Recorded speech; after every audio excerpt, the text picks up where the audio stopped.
Those of you who follow me on Instagram know about a week ago I posted this picture of these 4 beat to hell super vans.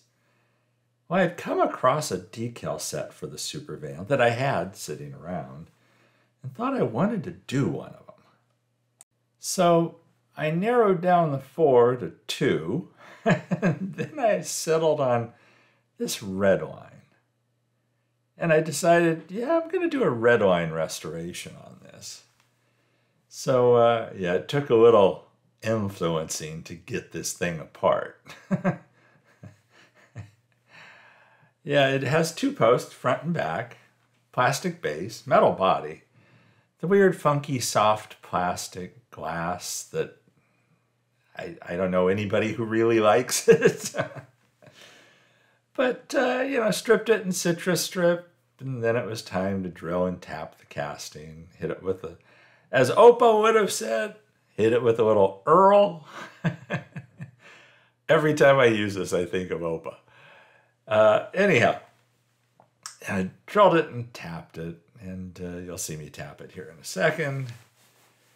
And I love the handle, these little handles. I think it was Paul over at Fat Guy Productions. It's where I first saw these handles that you use with the tap. The tap just inserts into it. And they're so nice. They make it so much easier for me. I always fumbled around before when I was trying to do it. So, put a couple screws in it, front and back. Then it was time to file this thing down. And it was play-worn. In addition to the playware that I took out as much. It's a weird thing when I'm restoring these. I know some people do absolutely magnificent restorations. I'll never do restorations as good as some people do. But I always have this line where I'm trying to decide how much do I want to clean it up. I want to get the playware off of it. But I don't necessarily want to remove anything original. But yet at the same time, I try and get rid of some casting imperfections. Like on the back doors of this thing, I clean up the imperfections there a little bit. Like above the windshield on this, there's a lip that catches that plastic windshield and holds the top part in place. Well, right in front of that, there was some like excess metal, almost like flashing in a way, that I cleaned up. But there's one little, for lack of a better term, pockmark on the driver's side above the window. Driver's side window at the top of the window. It's probably the best way to describe it. It's a little hole. It appears that it was that way in the original casting. It doesn't look like playware. And I thought about filling it in, and I decided against it. And while the paint I put on isn't going to be as heavy as Hot Wheels, so it's not going to hide it the way the Hot Wheels paint did, I kind of like that it's there. If that, I'm sure some of you are going to say you should have filled it in, or that's just stupid, or whatever. I couldn't file it away because it would have taken away too much metal. So once I had this thing filed down, cleaned up, used the buffing wheel on it, the Scotch-Brite buffing wheel, the red Scotch-Brite buffing wheels I use constantly. Love those things. Dip this thing in IPA and clean it up the way I always do.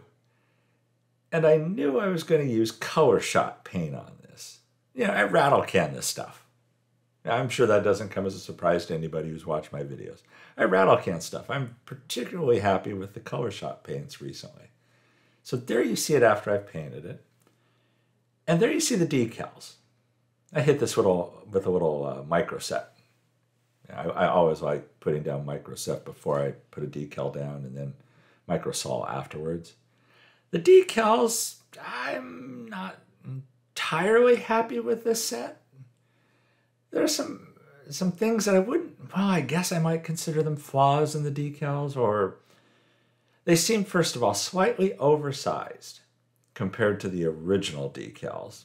And obviously I had a casting that had the original decals on it, so I could easily make the comparison. So these seem a little large. And there were just some peculiarities to them. And I won't point them out, but you might find them when you're looking at it. And for whatever reason, I had a hard time laying them down. At least the driver's side, I had a hard time laying it down. But other than that, I love the contrast of the red and white on that yellow. The base on this Redline is plastic. Oddly enough, the base on the black wall that you saw early in this video, it was metal. And I almost went that way using that casting, but again, decided against it. I wanted to do a quote-unquote true Redline restoration. I also wanted to keep the axles. I wanted to get rid of those wheels. I wanted to change the wheels. Oh, after getting the wheels off, I throw this thing in super clean, strip the chrome off of it because it was stripped all over. And I hit it with that aluminum chrome paint that you've seen me use before. Yeah, I'm getting puny in my old age. I couldn't get the jar open. I had a hell of a time. Or I was a macho He-Man last time when I closed the jar and just over-torqued the hell out of it. Yeah, let's go with that one. I was a macho He-Man when I put the lid on last time. But anyhow, back to the wheels. I wanted to keep the axles, and I wanted to get rid of the funky red lines that were on there. Obviously wanted to change them. And so, while that's off, getting the chrome stripped off of it, it's time to take these wheels off the axles. And it's not like the axles were in great shape, but I wanted to use the Bright Vision hot swap bearings that have been my nemesis, as you've seen several times. Here I'm using this tool stupidly to try and do it. Then I remembered, oh, wait a second. It always helps when you have the right tool for the job. And these nippers, I mean, I've had these things for easily 20 years, these nippers. But for cutting wheels off axles, they're fantastic.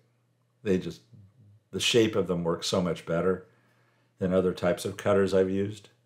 And they're strong. You can really get a good bite on there, really torque down, and you don't have to worry about them breaking or anything. Those are old, nippers from a Radio Shack. God, probably a lot older than even 20 years ago. I might have had those when I worked at Radio Shack before I went to college. Geez, forever ago. Anyhow, back to our story. Sorry for the diversion there. So I nip away at these things, getting the wheels off. And I'm not going to make you suffer through both axles, but I get them off there. There's the stripped base, nice and clean after it comes out of super clean. And here I'm just putting on the helping hands, and I'm going to go shoot that with the Rattlecan chrome aluminum. But so then it was time to go to the, Bright Vision hot swap bearings. And those of you who saw the short I did about improving these bearings know, before I put these on, I'm going to drill them out. And I did, because otherwise these things would not roll on the axle. And because when you put the wheel on, it crimps it, while they go on the axle, it crimps it so tight that they will not spin on that axle. They'll look good. They'll be a great fit, but they won't roll. Where if you drill them out ever so slightly, and it's one of those things where you have to experiment with it, and obviously the size of the axle, depending upon what you're putting on, will have an impact on the size of the hole you need to create. But the hot swap bearings do work really well if you drill them out. Oh, guzzy, guzzy, guzzy. Anyhow, the hot swap bearings will work really well. And I'm basically just about out of them. And I'm going to reorder some. And I never thought I would have said that when I originally used them and had such a difficult time with getting them to roll. They just wouldn't roll for me until I drilled them out a little larger. I don't know if they've made any changes to them since the ones I bought were early on, right after they came out with them. And here you see, now they freely roll with no problem if you do drill them out. So, that's my recommendation for those things. And I do have a short video about it if you haven't seen that. It very quickly describes it. Basically, just as much as I've described here. But here it is. Basically, you see the pieces there. The glass, obviously it's not going to look as good as the more true plastic glass because it is that weird soft plastic or rubberish. Had to get that in the right spot there because of how that windshield fits in a groove above the windshield. But hitting that plasticky stuff with gauzy really improves the look. Now, obviously, I washed it up first and stuff, but pop this thing together, and I love the color of the Color Shot paint. I've just been so pleased with those paints. I hit it with the Color Shot primer. I then, hit it with Color Shot paint, and then I use the Color Shot clear sealer after the decals have dried. I always wait a day before I put decals on. I'll paint and then put the decals the next day, and then I'll just let that sit until the following day, at which point I'll put the clear coat on. Years ago, I had a reaction when I put a clear coat on over decals too quickly, and the decals bubbled, and I'm never in that much of a hurry on these. So what I learned from that is just be a little more patient. You don't have to clear coat this thing before waiting a day, And it rolls like a champ. There's when I had narrowed it down to 2 castings. That was the black wall that you see on the left there, and here you see the Redline that I actually ended up using for this build. And I'm going to use the other ones, the other 3 super vans. Haven't quite got to the point yet where I've decided what I'm going to do with those. Here you see it, after it's restored. It's not the best restoration I've ever done, but I'm happy with it. A couple things. There is that little pock mark above the windshield, so it's, not perfect, but that's the way it was. The decals, again, just are slightly oversized.